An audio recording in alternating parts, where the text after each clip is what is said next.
Welcome back to part 2 of our week 2 lecture.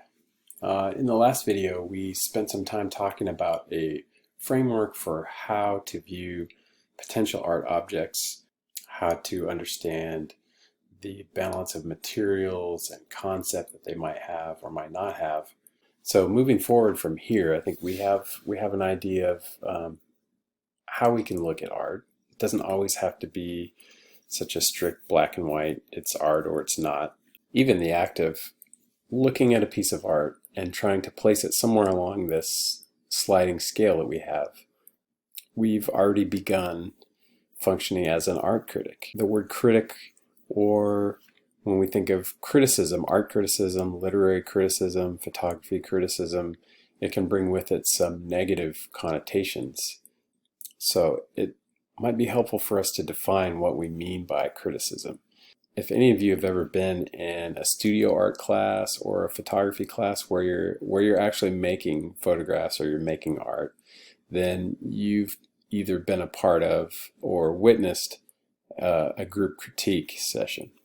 The word criticism, as I said, tends to have some negative baggage. We might think of people who have an outlook or an attitude that seems critical. But it's not the same as thinking critically. And in this case, I think it's very important that we define what we mean by criticism. In his book, Criticizing Photographs, the author Terry Barrett describes photography criticism in particular as informed discourse about art to increase understanding and appreciation of art. So let's break that down. Informed discourse.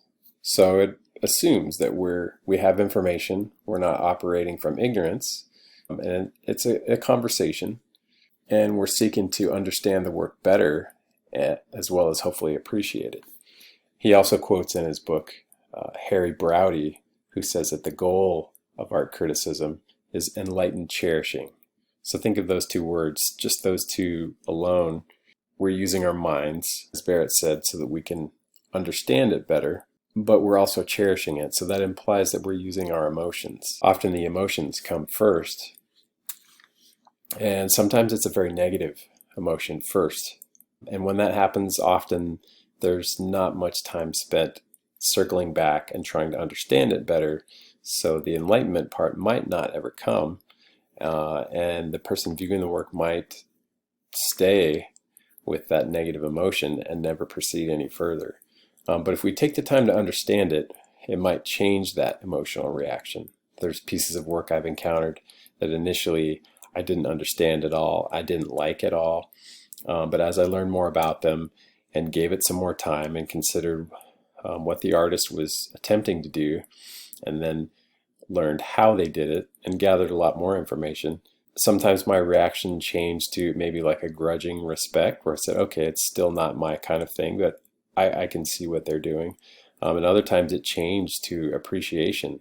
It was that light bulb moment that I wouldn't have gotten without taking some time to understand it first. I think this is one of those things that you could probably apply to lots of things in your life. Think of people you've known that when you first met them, you got a really bad impression from them. But as you got to know them more, your estimation of them changed, and you found yourself really appreciating and admiring them. And you look back and wondered how you could ever have had that initial opinion. So we've defined what we think a piece of art is. It's some mix of materials and ideas that's been creatively worked together.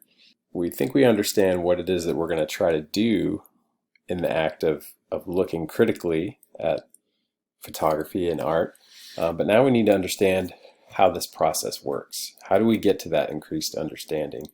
How do we become enlightened about an artwork and hopefully cherish and appreciate it when we're finished?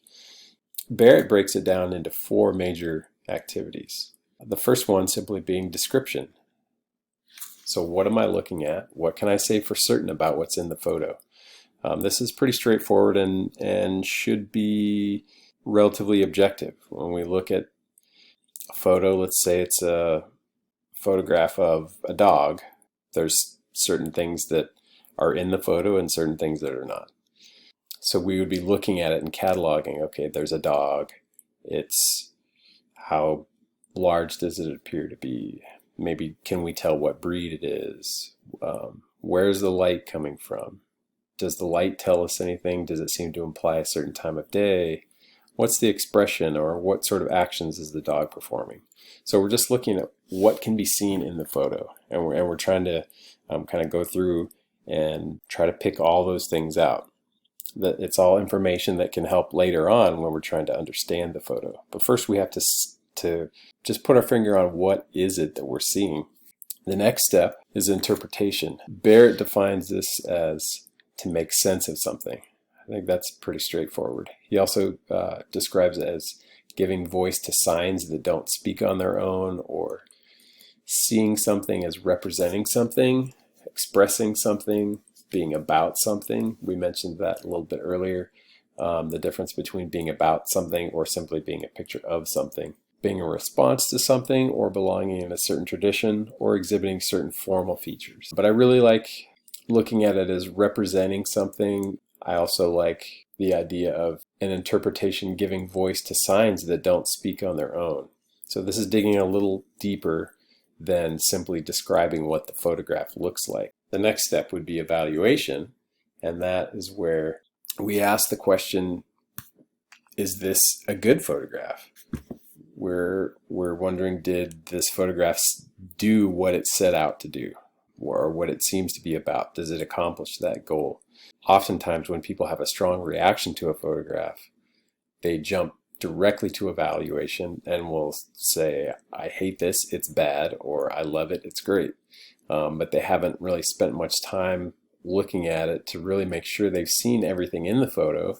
So description is maybe incomplete, and they haven't taken the time to interpret it. Or with an incomplete description and understanding of what they actually saw, they have an incorrect interpretation that maybe could be miles away from what was really happening in the photo. So again, think back to, we talked about the emotional reaction.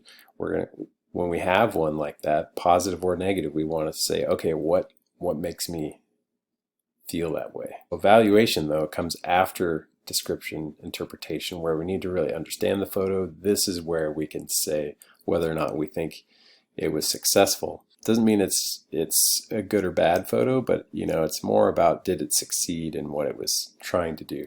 And lastly, we might theorize about the photo and kind of extrapolate further. In this lecture, and probably for the rest of the class, we're not going to need to get too far into the last 2 points. We're really going to spend more time with the first two of description and interpretation. So often with interpretation, I'm sure you've encountered this, where you see a famous work of art. This happens more with things that are pretty abstract. And someone will tell you, oh, well, what this painting or what this photo is really about is, and they'll give you something that sounds very academic or kind of esoteric, and you hear that and you see the work and you say, I can't see that in there at all. And you think, that's how is that there at all? That interpretation doesn't make any sense to me. And it can be tempting to want to throw your hands up and just say, well, it's so subjective, who cares? What's the point? You think what you think, I think what I think. But I don't think we have to completely give up on that. Yes, there's subjectivity in it, but as we look further, we'll see there's actually can be a lot less subjectivity than there needs to be, and we can get close to an understanding of what something is really about. What does it take to make a good interpretation of a work? Well, first, we need a premise or thesis. What an interpretation is trying to do is make a claim about the work. And if that claim is going to be considered a strong one, then it needs a premise that's got evidence to support it. So if you've taken a philosophy class or a critical thinking writing class, then you're familiar with this. We need some kind of a thesis or a premise that's got to have evidence that's supporting it and backing it up. And it needs to lead with some kind of logical necessity to the conclusion. If there's a huge gap between your evidence and your conclusion, and there doesn't seem to be any reason or logic that's going to force it to your conclusion, then we might say, well, you're just kind of throwing things together. However, if we have strong evidence In this case, our evidence is going to be the work we've done with the description. These are things that we see in the photograph. So if the claim that we're making can be supported by things that we see in the photograph, then your conclusion is going to feel much stronger. Unlike, let's say, math or certain kinds of philosophical arguments, we can't hold our interpretations with complete certainty. There's always a little bit of possibility of, well, here's another interpretation that also seems to work well. But what we can say is that if it has strong evidence and the argument is pretty persuasive, that we could say this interpretation is plausible, it's interesting, it's enlightening, it's insightful, meaningful, it's revealing or original. But if it's a weak argument, not very good evidence, there's not very much that we can point back to in the photo, and the conclusion seems sort of slapped on, or maybe it's just kind of a non sequitur where you just jumped from one thing to the next and didn't connect them, then we would say it's maybe unreasonable or unlikely or impossible or inappropriate or absurd or far-fetched or strained. Those are some words that Barrett uses to describe a weak interpretation. So we're dealing with degrees of strength. How plausible does this seem? So that wraps up this portion of the video. In the next one, we're going to continue a bit more with interpretation. We've got some different sort of philosophical frameworks that people use to interpret photographs from. We'll look at some of those. We've got some photos we use as test cases. So we'll do that in the next one.